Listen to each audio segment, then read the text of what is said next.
안녕하세요. 미니북스의 곽정민입니다. 오늘도 마흔이 되기 전에라는 책을 들고 나왔어요. 여기서 다양한 성공한 사람들의 성공담들이 적혀져 있는데요. 그 중에 몇 분을 소개해드리고자 합니다.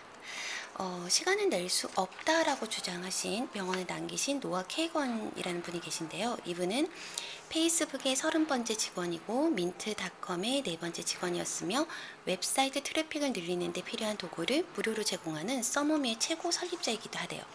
이분이 얘기하는 거는 뭐냐면 지금껏 살면서 내가 가장 소중하게 여기는 깨달음이 하나가 있어. 그것은 시간은 의도적으로 내기가 불가능하다는 거예요. 시간은 의도적으로 내기가 불가능하다. 왜 시간을 의도적으로 내기가 불가능하지? 뭔가를 계획하고 하기 위해서 무한대로 시간이 있다라고 생각하고 여러분들이 혹시 미뤄보신 적 없으세요? 다이어트나 365일 하는 거야. 어쩔 수 없어. 뭐 이렇게 일정 기간을 정하지 않고 무한대로 두지는 않으세요? 그래서 이분은 이렇게 얘기를 하신 것 같아요. 의도적으로 시간을 내는 거는 사람들이 사실상 거의 불가능하다. 나 이거 바빠서 이런 시간 낼 수가 없어.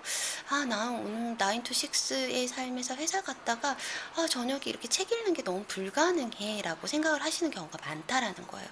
그런데 이분은 매주 화요일 오전 10시부터 12시까지는 학습 이외에는 아무런 일정을 두지 않았대요. 매전 화요일에 10시부터 12시까지는 나는 학습하는 시간이야. 그렇기 때문에 어떤 약속도 잡지 않으시고 그 일정에 끼어들 수 있는 어떠한 방해 요소도 모두 없애버리는 거죠. 그래서 뭐라고 얘기를 하시고 계시냐면 그렇다 어떤 일이든 일정표에 적혀 있어야만 실제로 실행이 가능하다라는 거예요. 일정표를 짜라라고 얘기를 하고 있어요. 일정표? 나는 이런 일정 짜기를 확대해 매주 수요일 오전 9시부터 오후 1시까지는 창작에 할애를 한다. 마치 대학생 시절 강의 시간표를 짜듯 내 삶에 꼭 필요한 수강 과목을 일정화하면 큰 효과를 거둘 수 있다는 거죠. 일정표를 짜지 않으면 마치 시간이 무한대로 주어진 것 같은 착각에 빠진다라는 거예요. 여러분들이 꼭 달성해야 되는 거. 나는 이번 달까지는 뭔가를 해야 되겠고, 나는 이번 달에는 다이어트는 어떻게 해야 되고, 사업 계획은 어떤 식으로 잡아야 되겠고, 경제 관련 책들은 얼마나 봐야 될 거며, 아이 치료에 관한 책들은 어떤 식으로 공부할 거며, 이런 거에 대해서 나는 이거 읽어야지, 이번 달 안에 읽어야지라는 마음을 가지면요, 그 시간이 너무 무한대로 주어졌다라고 생각을 할 수 있다라는 거예요. 왜냐면 사람이기 때문에. 그러니까 그렇게 하지 마시고 정말 필요하고 내 삶에 꼭 필요하고 내가 이걸 꼭 해야 되는 거라고 하시면 일주일이나 시간 중에서 그걸 하기 위한 나는 사업 계획을 짜는 시간은 화요일 오전부터 1시까지는 모든 미디어에 차단을 하고 사업 계획에 짜는 것만 몰입할 거야. 라는 시간을 확보를 하시라는 거예요. 아니면 난 다이어트를 할 거야. 그러면 난 저녁 6시부터 9시까지는 음식에 대한 생각을 하지 않고 다른 것들로 마음을 관심을 돌려서 이때는 절대 뭔가를 먹지 않을 거야 라는 계획을 잡으시던지, 학습을 할 때도 영어 공부가 잘 안 되시거나 나 이거 한자 공부 조금 하고 싶은데 아니면 책을 조금 읽고 싶은데 마음만 먹고 있으시면 잘 안 된다라는 거죠. 시간이 무한대로 가버린다라는 거죠. 대학생 때 일정표 짜듯이 시간표 짜듯이 그 시간을 꼭 확보해 놓으셔야지만이 실천이 가능하다라는 거예요. 여러분들도 만약에 내가 부동산이나 주식이나 경매나 이런 것들에 대해서 관심이 있어서 공부를 해야 된다든지 이런 시간이 필요하다면 일주일에 하루는 저녁 6시부터 9시까지는 자기 개발하는 시간이야. 그날은 어떠한 경우도 약속을 잡지 않을 것이야 라고 계획을 잡으셔야 된다는 거예요. 그렇게 하지 않으면 여러분들이 목표를 도달하기가 너무 힘들다라는 거죠. 일정표를 짜지 않으면 마치 시간이 무한대로 주어지는 것 같다라고 얘기를 하셨잖아요. 그러면서 아니 어떻게 이렇게 일주일이 빨리 지나갔지? 아니 벌써 12월이야? 너무 빠르게 사는 12월이야? 너무 빠르게 사느라 시간 가는 줄도 몰랐다는 이런 탄식이 삶에 도움이 되지 않는다라는 거죠. 나도 그런 줄 알았다. 시간 가는 줄 모르고 정신없이 사는 게 뿌듯함을 주는 행복인 줄 알았대요. 하지만 틀렸다. 넓은 바다에 던질 그물을 짜듯 일정표를 만들지 않으면 아무것도 손에 넣지 못한 채 시간만 빠르게 흘러갈 뿐이다. 넓은 바다에 던질 그물을 짜듯 일정표를 만들지 않으면 아무것도 손에 넣지 못한 채 시간만 빠르게 흘러갈 뿐이다. 넓은 바다에 던질 그물을 짜듯 일정표를 만들지 않으면 아무것도 손에 넣지 못한 채 시간만 빠르게 흘러갈 뿐이다. 성공하는 사람들은 일정표를 만드는데 가장 많은 시간을 투자를 한대요. 이 사실을 기억하면 여러분들이 타인보다 더 많은 시간을 알뜰하게 살아나갈 수 있다라고 얘기를 합니다. 여러분들도 이번 달 목표가 무엇이야 라고 계획을 하고 있으면 저 같은 경우는 이번 달은 꾸준히 이제 유튜브 영상을 만들어서 올리는 것들을 하려고 하는데요. 여러 가지 일들 때문에 저 또한 그런 것 같아요. 많이 미뤄져요. 그러니까 제가 너무 한가한 사람이 되어 있더라고요. 이쪽에서도 미팅 요청이 오고 교육이라든지 여러 가지 미팅들이 잡히면서 내가 해야 되는 이 오전 시간을 다른 여러 가지 일정들로 이제 메꿔져 있어서 오전에 여러분들을 만나고 책을 알려주는 이런 시간들을 확보하지 못했던 것 같아요. 그래서 조금 반성이 많이 되는 내용이기도 합니다. 그래서 저도 적어도 무슨 요일은 오전 9시부터 1시까지는 여러분에게 이런 책을 알려드리는 시간으로 확보할 수 있도록 시간표를 짜보도록 하겠습니다. 이거 공약 아닌 공약이 돼버렸는데요. 다음은 소피아 아모루스라는 분이에요. 이분은 누구냐면 빈티지 의류 및 신발, 액세서리를 파는 글로벌 온라인 기업 네스티켈 의 설립자이자 회장이시래요. 3년 만에 1만 %의 웃도는 성장률을 보여 2012년에 선정한 가장 빠른 성장세를 보이는 기업 명단에 포함되었다고 합니다.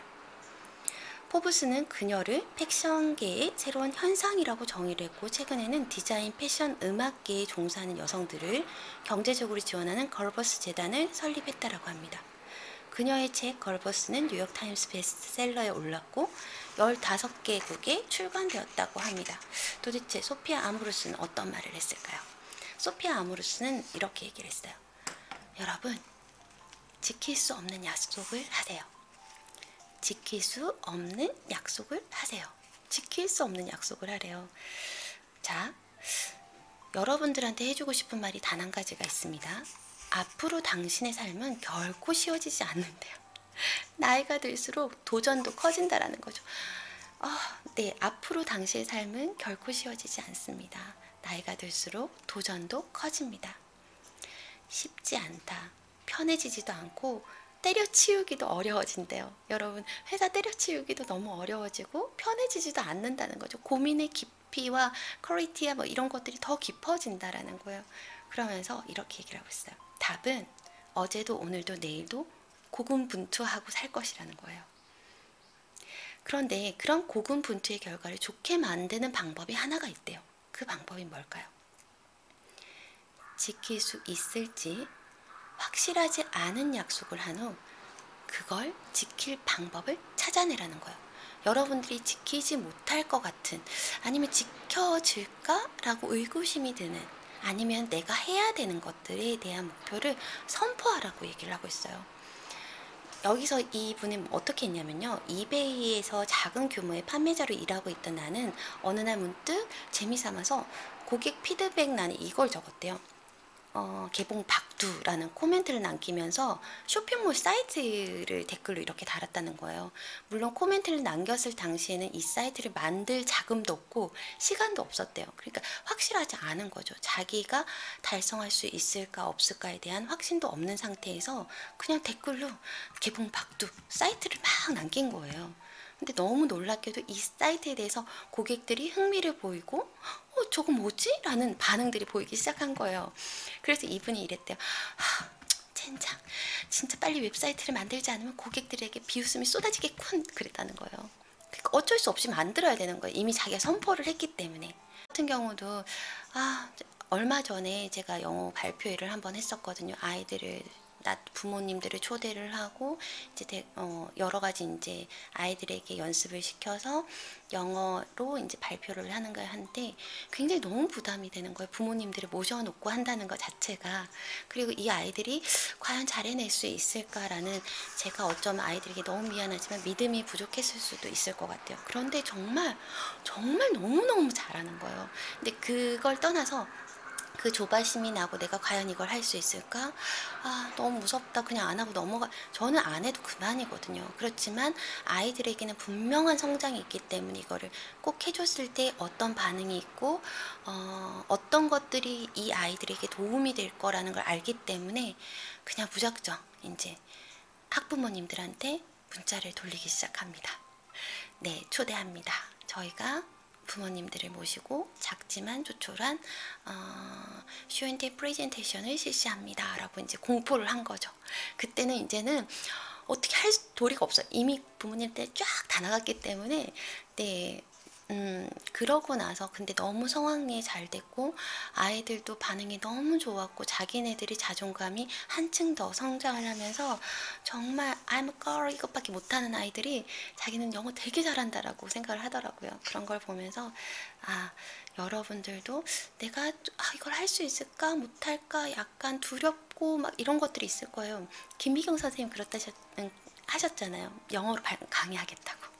그러고 나서 정말 내가 맺지 하고 정말 그렇게 한탄을 했는데도 불구하고 그 약속과 확언과 그 다음에 지킬 수 없는 어떤 공약을 내세움으로써 그 사람은 한층 더 성장하게 되는 것 같아요. 그렇기 때문에 여러분들도 내가 꼭 지켜야 되거나 내가 꼭 달성해야 되는 뭔가가 있다면 한번 공표를 한번 해보시기 바랄게요. 그러면 훨씬 더 다가가기가 쉽고, 근데 그 공표를 할 때요, 가족들이나 이제 어겨도 되는 뭐 이런 사람들이 아니라 나하고의 거래 관계가 있는 정말 불편한 고객들 있잖아요. 그런 고객들한테 공략을 하시고 그 사람들에게 공표를 했을 때 많은 불특정 다수 비난을 받을 수 있는 그런 사람들에게 공략을 했을 때 그 공략의 실천력이 더 좋아지는 것 같아요. 저 같은 경우는 학부모였기 때문에 지키지 않으면 안 되는 약속들이었고요. 그 외에도 여러 가지 것들이 있을 것 같아요. 그래서 여러분들 가까운 가족이나 아니면은 뭐 이런 친구들이 아니라 조금 더 공신력 있는 객관적으로 평가해주고 어려운 사람들한테 공략을 해보시기 바랍니다. 네, 그렇게 내 사업의 첫 웹사이트가 개설되었고 어느 날 내가 운영하는 회사의 밑바탕이 되어 주었대요. 원하는 목표와 꿈은 약속이라는 형태를 만들면 그것을 지키기 위해 더 노력하고 더 쉽게 달성할 수 있다는 걸 깨달은 거예요. 약속은 목표를 시각화하는데 효과를 준다라는 거죠. 약속했기 때문에 목표를 시각화하고 이 약속을 지키기 위해서 어떤 스텝 바이 스텝으로 어떤 걸 준비를 해야 되고 그 다음에 이 노선이 어떻게 될 것이고 사람들이 어떤 식으로 올 것이고 그다음에 난 뭘 준비를 해야 될 것이고 아이들은 어떤 준비를 해야 되고 이게 다 그림으로 그려지게 된다라는 거예요. 그래서 여러분들도 지킬 수 없는 약속을 누군가에게 꼭 한번 해보시기 바랍니다. 그리고 이번에는 팀 페리스가 이런 말을 남겼어요. 41페이지예요. 메이커 모드를 만들어라. 메이커 모드를 만들어라. 네, 여기서 앞에서 했던 말하고 비슷한 것 같아요. 일정 시간을 확보해서 시간표를 짜라고 얘기를 했잖아요. 근데 팀 페리스는 이렇게 했어요. 큰 덩어리의 시간을 확보해야 한다. 큰 덩어리의 시간을 확보해야 한다. 하나같이 얘기하는 게 뭔가를 달성하고 도달하기 위해서는 어떤 시간이든 확보를 해야 된대요. 그런데 여기서 팀 페리스는 이렇게 얘기하고 있어요. 일주일에 한 번 큰 덩어리의 시간을 갖는 것만으로는 충분하지 않대요. 일주일 한 번에선 절대 이루어질 수가 없다라는 거죠. 어느 날 동안 느슨한 시간을 충분하게 가지면서 중앙 시스템의 집중 통합이 이루어져야 된다는 거예요. 내 경우엔 매주 적어도 3일에서 4일 동안 아침, 부터 최소 오후 1시까지는 메이커 모드에 돌입을 한대요. 무언가에 반응하면 메이커 모드가 불가능하다라고 얘기를 하고 있어요. 적어도 3일에서 4일 동안 아침부터 1시까지 메이커 모드? 네, 매주 이렇게 하고 있으신가 봐요. 근데 일을 잘하는 사람들은 자신의 일을 프로젝트화 하는데 되게 뛰어나대요. 아마 팀 페리스의 경우도 매주 3일에서 4일 동안은 최소 1시, 뭐 오전부터 1시까지 메이커 시간을 갖는다 그랬잖아요. 이걸 프로젝트 단위로 자르는 것 같아요. 그래서 길게 목표를 달성하기 위해서 뭔가를 하는 것이 아니라 내가 이번 주는 뭐 10대층을 확보하기 위한 어떤 프로젝트를 할 거야. 아니면은 나는 뭐 초등 선생님들을 어떻게 유입할 것인지 전략을 짜는 모드를 할 거야. 아니면 뭐 신사업 사이트를 플랫폼을 어떻게 만들지에 대해서 기획을 할 거야 라고 했을 때 그걸 짜기 위해 소 그룹으로 나누고 그 소 제목에 위해서 TF식으로 프로젝트를 화를 하는 거죠. 그리고 거기에 일주일에 3, 4일 정도 오전 시간을 꼭 할애해서 그거를 목표를 달성하기 위해서 뭔가를 시도하고 노력하는 것 같아요. 일을 잘하는 사람들은 자신의 일을 프로젝트화하는 데 뛰어난 능력을 발휘한다고 하거든요. 매일의 진도를 시각화해서 체킹하고 자신의 진도가 효과적인지 타인의 피드백도 받으며 빈둥빈둥 거리다가 갑자기 몇 시간은 꼬박 책상에 앉아서 무서운 속도로 일을 한대요. 매 순간 그런데 집중하는 것은 불가능하다라고 얘기를 하고 있어요. 책상 앞에 앉아 머리를 쥐어짜기보다는 여유로운 시간을 충분히 즐기면서 계속 머릿속으로 목표에 접근하도록 루트를 탐색해야 한다. 그게 훨씬 효과적이다. 커피를 마실 때도 산책을 할 때도 밥을 먹을 때도 매 순간 루트를 탐색을 한대요. 그 탐색이 압도적이거나 부담스럽거나 괴로운 것이 되지 않게 하는 것. 이 스킬을 연마하면 분명 탁월한 메이커가 될 수 있다. 그런데요. 매 순간 집중하는 건 불가능하다라고 팀 페리스도 얘기를 했잖아요. 팀 페리스는 뭔가를 하기 위해서 책상에 앉아 있는 시간을 얘기를 한 것 같아요. 책상에 앉아서 이걸 하기 위해서 준비를 하고 고민을 하지 말고 내가 책상머리가 아니라 여유로운 이거를 고민할 수 있는 시간을 가지고 다른 어떤 것들을 하면서 얘가 어떻게 이거를 그려서 내가 원하는 목표로 이렇게 다시 돌아올 수 있게 하는가 라는 이런 나선형이 꽃잎을 루트를 그리는 것을 계속 지속적으로 하다 보면 어느 순간에 머리에 설계도가 그려져요. 이거는 이런 방향으로 이렇게 해서 평상시에도 뭐 여유로운 시간을 갖거나 차를 마시거나 아니면 설거지를 하거나 아니면 청소를 하거나 아니면 뭔가에 이제 집중하지 않는 그런 시간에 내가 이걸 어떻게 달성할 수 있을지를 꾸준히 머릿속으로 연마를 한다라는 거예요. 그리고 집중된 어떤 시간에 딱 앉아서 문서화를 시키고 계획을 한 번에 딱 낸다는 거죠. 이거 정말 쉽지 않은 방법 중에 하나인 것 같아요. 그냥 한편으로 팀 페리스여서 가능하지 않았을까라는 생각도 들기도 하고요. 근데 여러분들도 이거는 굉장히 공감이 되는 것 같아요. 큰 덩어리의 시간을 확보를 해야 된다라고 하잖아요. 그러니까 정말 여러분들에게 중요한 일을 하고 있거나 중요한 부분들이 있다면 큰 시간을 꼭 확보를 하시고 단기간에 되지 않는다라는 거, 뒷심을 꼭 발휘해야 된다라는 거 잊지 마시고 하시면 좋으실 것 같습니다. 네. 그리고 또 하나는 여러분들 많이 알고 계시죠? 파울로 코엘로라고 인류에서 영감을 주는 작가다. 연금술사를 비롯한 그의 아름다운 소설들은 전 세계 70개 이상의 나라에 번역되었죠. 붙어야 할 때는 붙어라. 싸워야 할 때는 싸우라는 거예요. 붙어야 할 때는 붙어라 라고 얘기를 하고 있어요. 인생 전반에 걸쳐 늘 그렇지만 특히 젊은 날엔 꽉 막힌 도로에서 오도 가도 못한 상황에 빠질 때가 많다라는 거예요. 이때 쓸 수 있는 방법은 오직 한 가지다요. 좋아, 싸워보자는 거지. 난 계속 여기서 버티고 서 있을 거야. 이 도로에서 빠져나가기 전까진 절대로 너를 혼자 두지 않을 거야 라고 결전의 의지를 불태우는 것이라는 거죠. 10분이 걸릴 수도 있고 10시간이 걸릴 수도 있고 영원히 영원의 시간이 걸릴 수도 있다. 이는 10만이 아신다라고 얘기를 하고 있어요. 그러니 탈출하는데 얼마나 걸릴지 시간을 재는 노력은 모두 헛수고다. 결사항전의 뜻을 내걸고 두 눈 부릅뜬 채 정면을 바라보는 것에 집중하면 절대 가능해 보이지 않았던 한 걸음의 전진이 가능해지는 매직을 보게 된다. 매직을 보게 된대요. 나는 항상 견해가 아니라 본보기가 삶을 바꾼다고 굳게 믿는다. 정체된 도로에서는 어떤 심오한 견해도 길을 뚫지 못한다. 정체가 이기는지 내가 이기는지 한판 붙어 보자라는 거죠. 그것이 길을 뚫는 유일한 방법이라는 거예요. 이 한판 붙어보자라는 거는 여러분들이 정말 피할 수 없잖아요. 어떤 상황에서 문제가 닥쳤어요. 그 문제를 피할 수 없고 해결해야 된다면 그래, 우리 한번 해보자. 어떻게든 해결이 나겠지.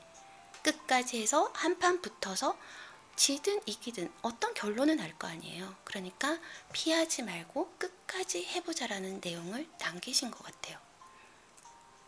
저도 그럴 때가 되게 많았거든요. 그냥 도망치고 싶었어요. 이게 너무 하기 싫었기 때문에 그냥 이거 안 하면 안 돼. 그냥 도망치고 안 했으면 좋겠다라고 생각한 적이 되게 많았어요. 그런데 그럴 때마다 그래, 뭐 아니면 도지. 한번 해보자. 해보고 안 되면 그때는 어쩔 수가 없지라는 생각을 했었어요.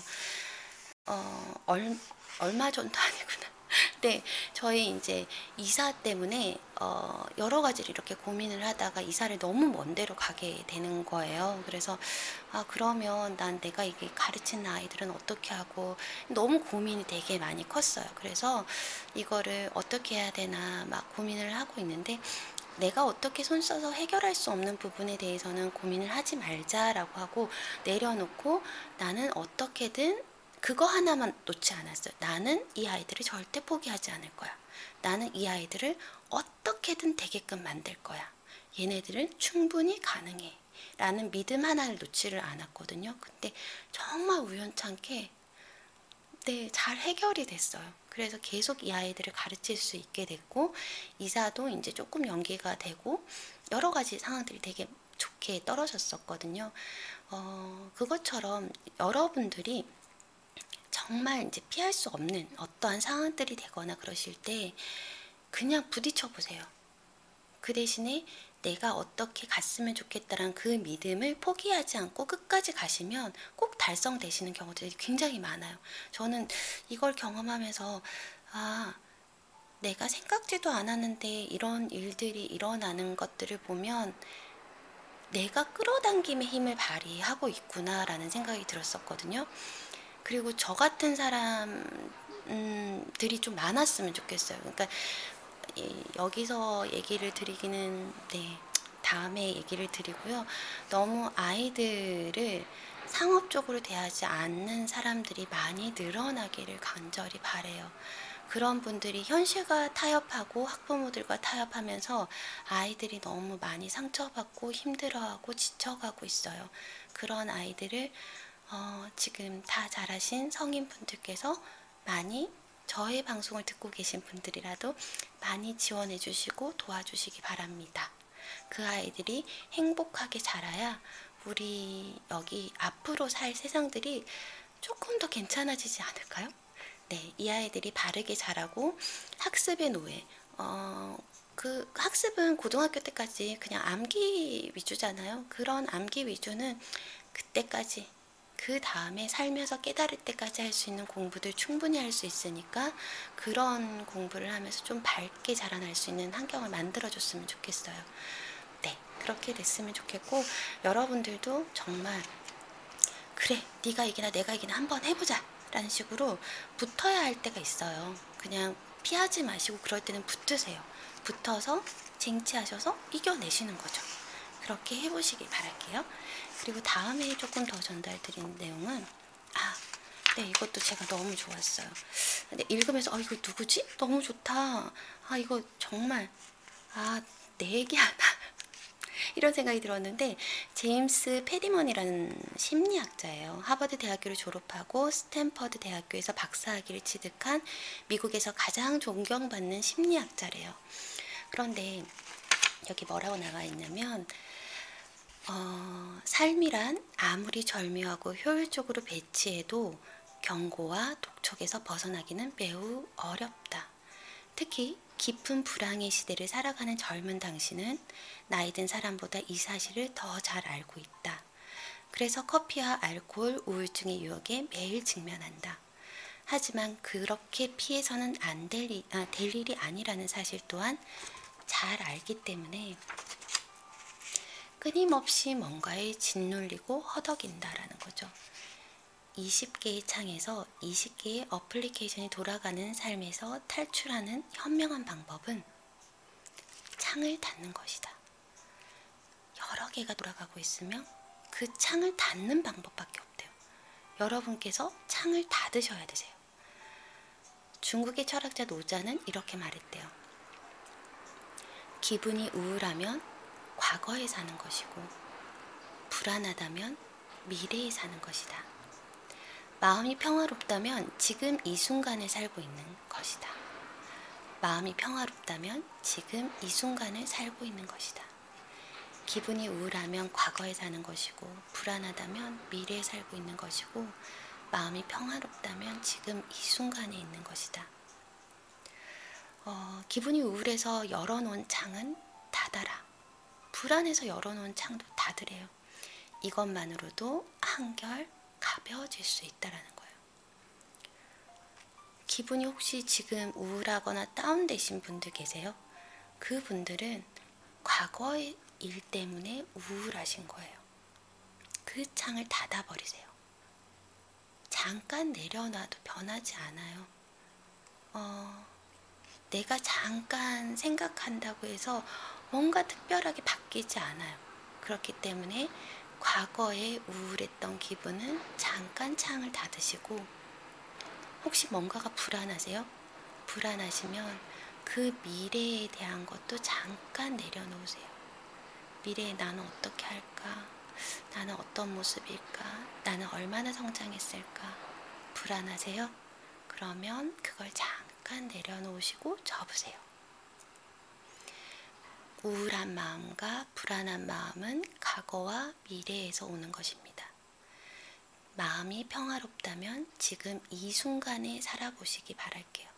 여러분들 머릿속에 잡념이 굉장히 많다라는 건요, 과거에 대한 기억을 하면서 우울해질 수도 있고요, 미래에 대한 불안 때문에 우울해질 수도 있어요.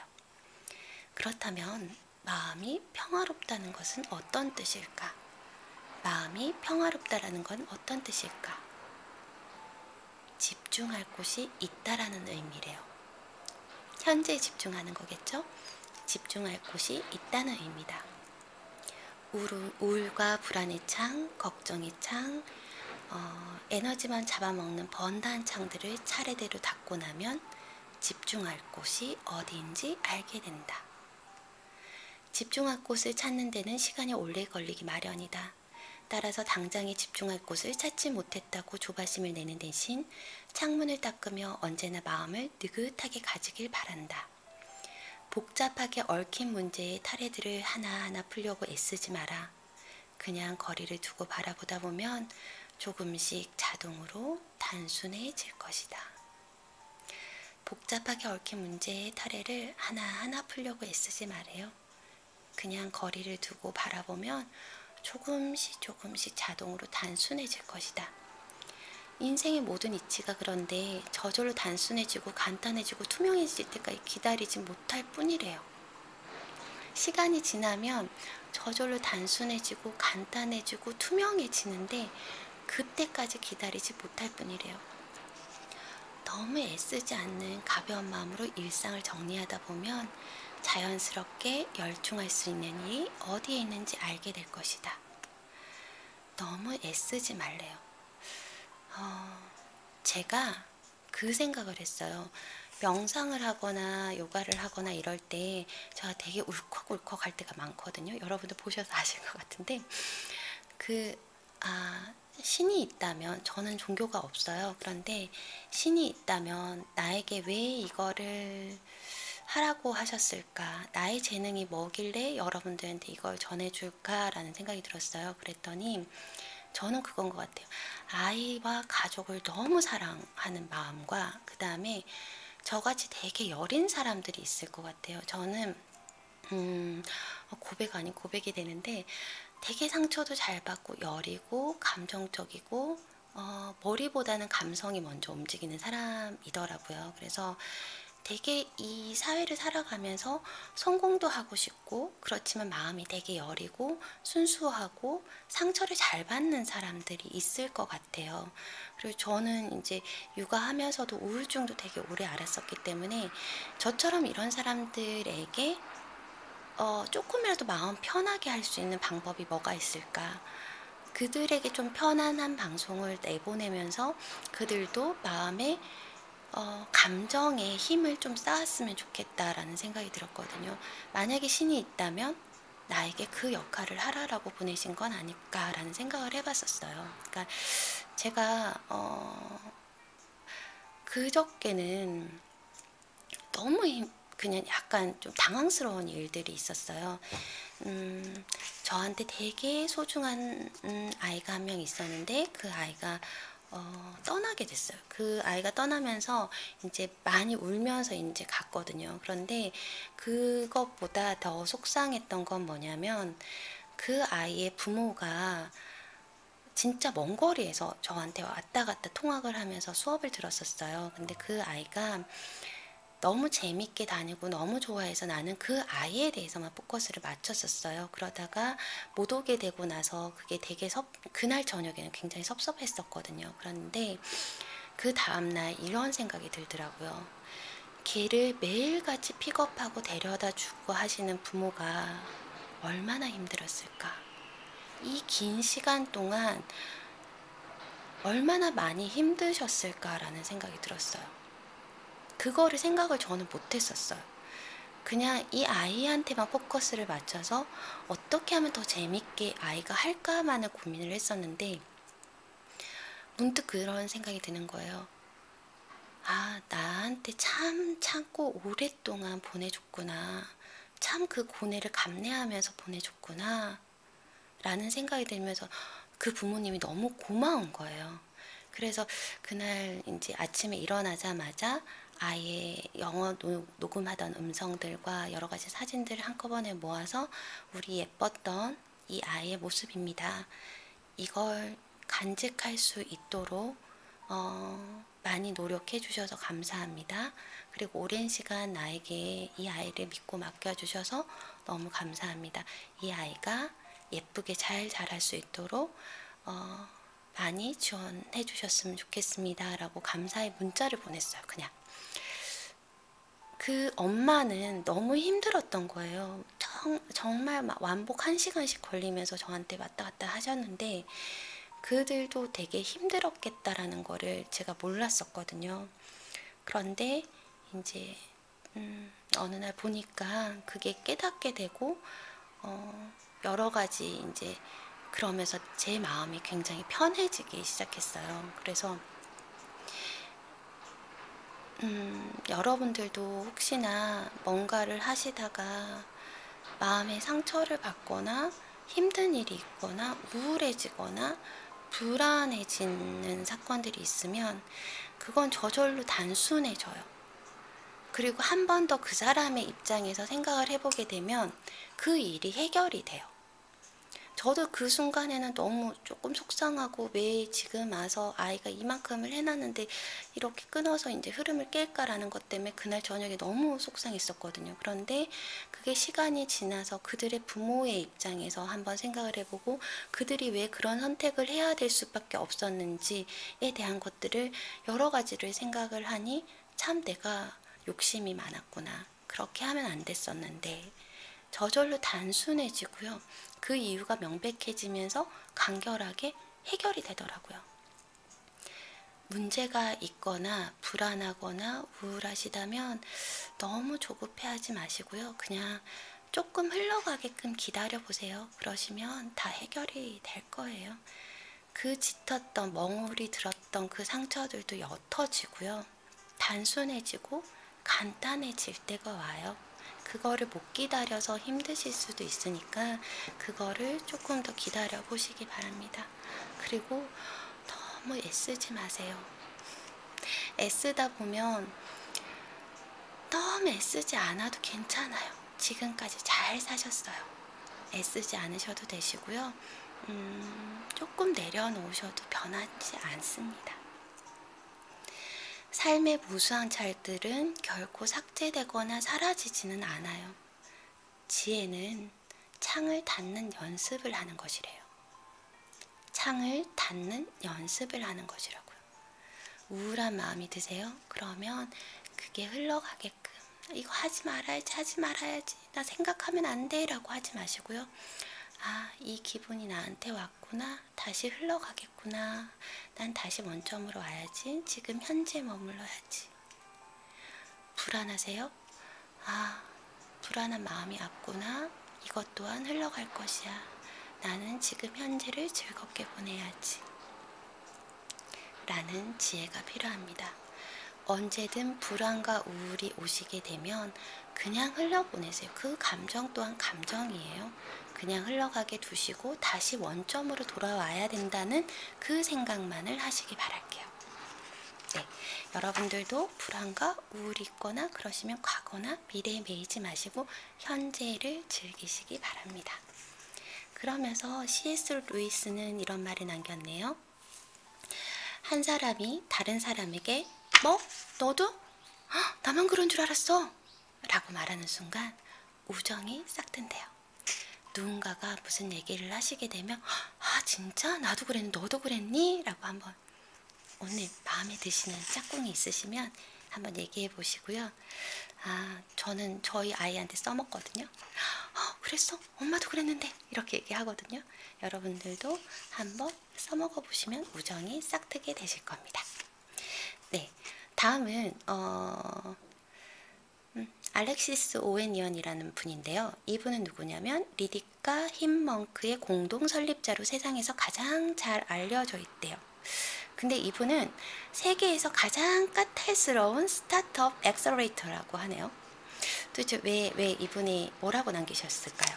이분은 77쪽인데요. 디테일에 집중하라. 디테일에 집중하라 라고 얘기하셨어요. 성공하려면 많은 사람들의 마음에 임팩트를 남겨야 한다. 임팩트를 남기려면 정말 작은 디테일에 집중해야 한다. 내가 만든 사이트를 방문하는 고객들이 열렬하게 반응하는 것이 있대요. 근데 그게 뭐냐면 오류 메시지래요. 오류 메시지. 고객들에게 알리는 형식적인 문구를 채워지는 사이트 오류 메시지에 살면서 가장 웃겼던 에러 메시지가 무엇이었나요? 당신이 나라면 어떤 오류 메시지를 고객에게 보내고 싶은가요? 등과 같은 카피를 넣었더니 엄청나게 많은 사람들이 리트윗을 해왔다라는 거예요. 그러니까 우리 알러창 뜨잖아요. 오류 메시지 에러라고 이렇게 막 뜨는 그 창에다가 살면서 가장 웃겼던 에러는 무엇이었나요? 라는 문구를 넣는다든지 당신이 나라면 어떤 오류 메시지를 고객들에게 보내겠나요? 이런 멘트를 카피를 넣었대요.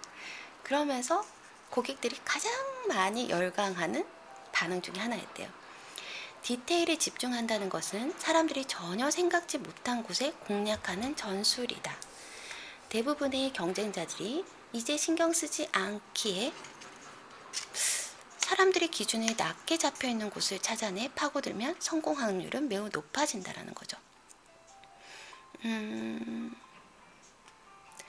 당시에 항공사 직원이라면 비행기 연착 시간을 알리는 메시지를 좀 바꿔보면 어떻겠는가? 당신이 셰프라면 오늘의 추천 메뉴를 소개하는 방식을 바꿔보면 어떨까? 당신이 사이트에 가입한 사람들에게 보내는 가입 승인 메일을 유쾌한 인간미가 좀 나는 것으로 바꾸면 어떻겠는가? 세상에서 가장 잘 팔리는 상품이나 히트작들은 대부분 99%가 동일하대요. 남은 한 가지를 바꿔서 99가지를 바라보는 프레임을 완전히 바꿔놓는 일을 하면 백발백중 여러분들이 성공한다라는 거죠. 뒤집어서 얘기하면 실패하는 사람들은 늘 99가지를 바꾼대요. 실패하는 사람들은 맨날 바꿨던 거 계속 바꾼다라는 거예요. 99가지 이거 바꿔봤자 다른 사람들 다 생각하고 다른 사람들 다 했던 것들인데 그걸 계속 바꾼다라는 거죠. 그러지 말고 남들이 생각하지 못하는 그 하나만을 바꾸라는 거예요. 그 하나를 바꿨을 때 나머지 99개가 자동으로 쌓여서 같이 바뀐다라는 거죠. 여러분들도 디테일에 집중하라라고 얘기를 하고 있어요.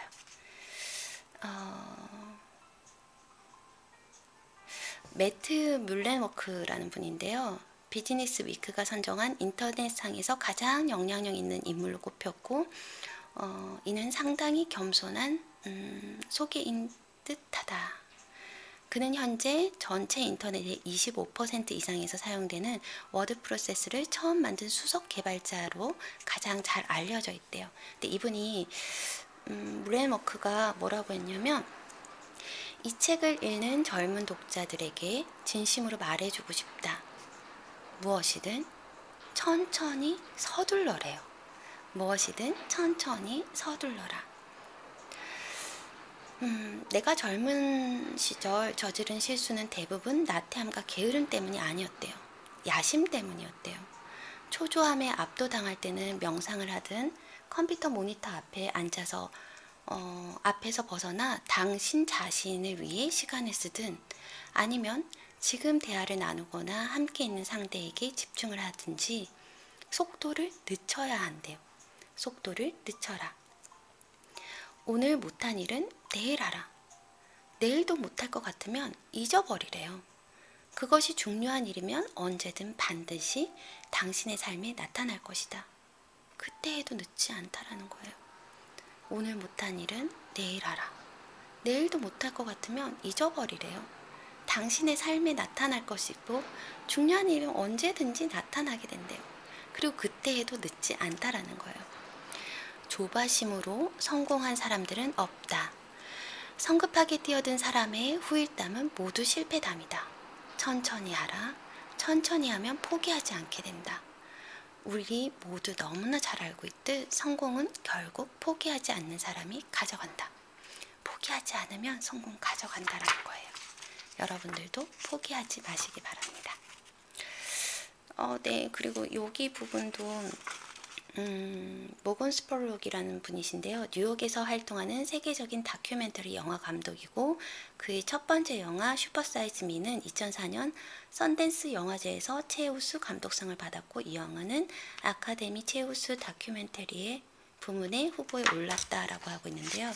이분 모건 스펄록이라는 분이 뭐라고 했냐면 상처를 드러내라 라고 하셨어요. 상처를 드러내라. 상처를 드러내라. 그런데 상처를 드러내라. 저는 이게 되게 안 되거든요. 사실은 상처를 어떻게 드러내야 될까요? 정말 힘들죠. 상처 드러내는 거. 근데 이렇게 얘기를 해요. 상처를 치유하는 유일한 방법은 상처를 드러내는 것이다. 젊은 날에는 세상 모든 일에서 세상 모든 곳에서 상처받는다. 최후의 보루인 자기 자신에게 조차 상처를 받는다. 그럴 때마다 비틀거리고 쓰러지면 삶은 지속할 재간이 없다. 따라서 나는 이제 막 사회 첫 발을 디딘 젊은이들에게 무엇보다 먼저 이렇게 말한대요. 상처를 드러내는 걸 두려워하지 마라. 상처 드러내는 것을 두려워하지 마라.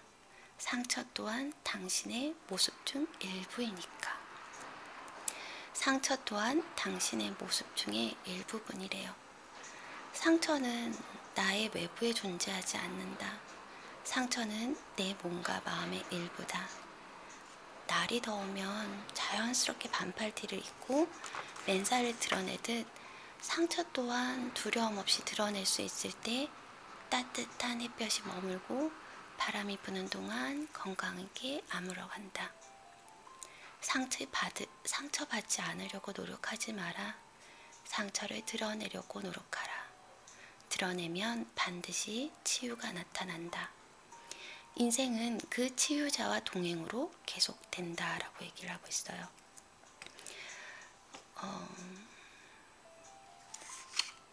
네.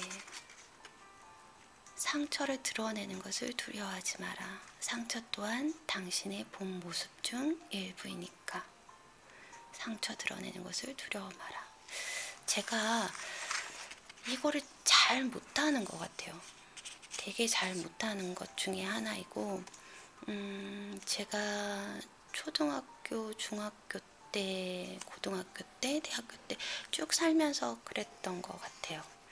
잘 못 드러내고, 저는 이제 사람들에게 남의 눈에 의식하지 말고 나에게 정말 나다운 모습으로 살아줬으면 좋겠습니다 라고 얘기를 하지만, 아직도 연습 중이고 많이 성장해 간 거는 같아요. 그런데 그게 착한 사람 컴플렉스도 아니고 거절하는 것도 가장 어려운 것 중에 저한테는 하나이고요. 그래서 항상 상처받는 쪽이었던 것 같아요. 남들 말 한마디, 좀 전에도 얘기 드렸듯이 감정의 힘이 강한 사람들은 똑같은 말을 해도 별로 상처를 받지 않아요. 별로 스트레스를 받지 않아 한단 말이에요. 그런데 저는 굉장히 예민하고 굉장히 상처도 잘 받고 기분의 감정 기복도 굉장히 심했기 때문에 그런 말 한마디에 너무 상처를 많이 받는 거예요. 그래서 제가 가지고 있던 정말 별거 아닌 기억 중에 하나는 뭐냐면, 초등학교 때 언니 옷이 너무 예쁜 거예요. 저희 집이 딸만 셋인데 큰언니가 입은 옷이 너무 예쁜데 엄마가 안 사주신 거예요. 그래서 언니 옷을 몰래 그걸 꺼내서 엄마 없을 때 그걸 입고 학교를 갔거든요. 그런데 초등학교 때니까 언니들하고 나이 차이가 별로 나지 않아요. 그러니까 같은 초등학교에 다닐 때였고, 내가 초등학교 2학년이었으니까 언니가 한 5학년, 6학년 이 정도 됐을 것 같아요. 그런데 그때 지나가던 어떤 언니가 쟤 봐, 쟤 언니 옷 입고 왔잖아? 저거 제 옷 아니었니? 이렇게 얘기를 하는 거예요. 근데 그렇게 얘기하면 그래 나 언니 옷 입고 왔어 이렇게 하면 끝나잖아요. 근데 그게 너무 상처로 남아서 아직도 기억에 남겨져 있고, 그래서 그 순간에는 엄마가 너무 원망스러운 거예요. 왜 우리 집은 이런 거 하나 제대로 못 사줄까? 언니 거 안 입고 갈 수 있게끔 엄마가 사줬으면 나 이런 일 없었을 건데, 막 그런 생각도 하고 그랬었거든요. 이거 말고도 여러 가지 상처들이 있고 내가 왕따가 아닐까라는 생각을 든 적도 있었고, 아니었음에도 불구하고 그런 감정을 다스릴 줄 몰랐던 것 같아요.